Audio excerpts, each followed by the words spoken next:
Hello દોસ્તો, આજે આપણે ચણાના લોટનું પીઠલું બનાવીશું. તેના માટે મેં 2 લીલા મરચાં, 4-5 લસણની કળી લીધી છે. તેને સારી રીતના કૂટી નાખશું.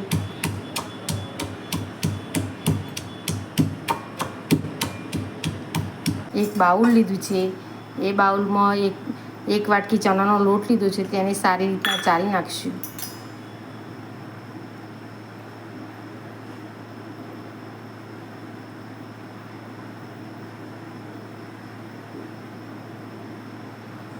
લોટ સારી રીતના ચરાઈ ગયો છે. તેમાં અડધી ચમચી હળદર ઉમેરીશું, મરચું ઉમેરીશું,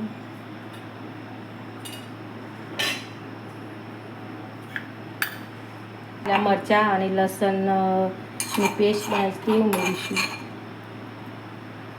સ્વાદ અનુસાર મીઠું ઉમેરીશું.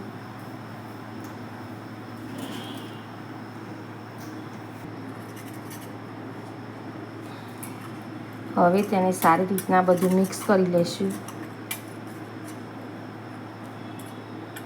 બેટર બનાવવા માટે થોડું પાણી ઉમેરીશું.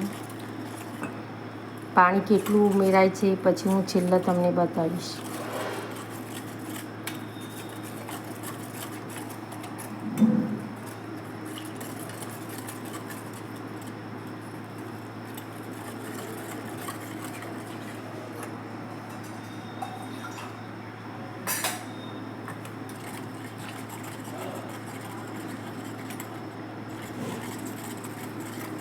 એક વાટકી ચણાના લોટમાં 2 ગ્લાસ પાણી ઉમેર્યું છે. એને સારી રીતના મિક્સ કરી લઈશું. હવે ગેસ ચાલુ કરી તેના ઉપર કઢાઈ મૂકીને તેમાં થોડું તેલ પાડીશું. 2 ચમચી જેટલું તેલ પાડીશું.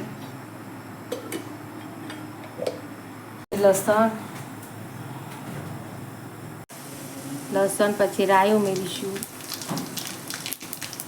થોડું જીરું ઉમેરીશું.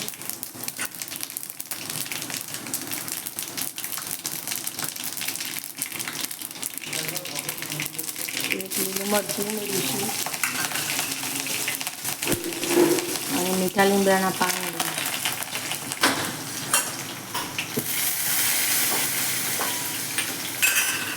એક ડુંગળી ઉમેરીશું.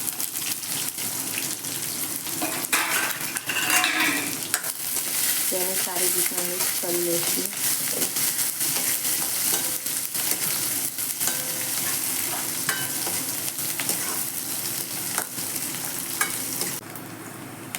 ડુંગળી આ રીતના થઈ જાય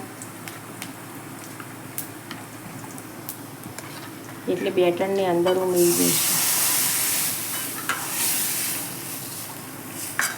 હવે થોડું પાણી ઉમેરીશું.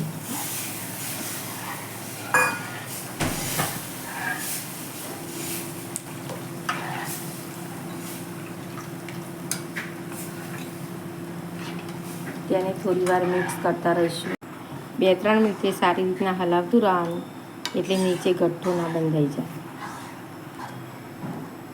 આ રીતના ચણાના લોટનું પીઠલું બનાવવાથી બહુ સારું લાગે છે અને સ્વાદ પણ સારો આવે છે. તે ઝટપટ બની જાય છે. તેને 2 મિનિટ માટે ધીમા ગેસે ચડવા દઈશું. હવે 2 મિનિટ થઈ ગઈ છે. પીઠલું બનીને તૈયાર છે.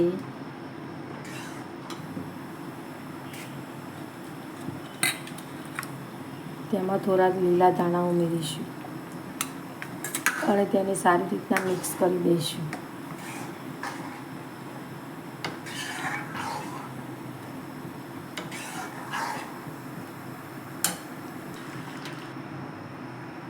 હવે ગેસને બંધ કરી દઈશું. પીઠલું બનીને તૈયાર છે. જોતાં જ ખાવાનું મન થઈ જાય તેવું પીઠલું બન્યું છે. તેને રોટલી કે ભાખરી જોડે ખાવાથી બહુ સરસ લાગે છે. મારી ચેનલને લાઈક કરો, સબસ્ક્રાઈબ કરો અને શેર કરો.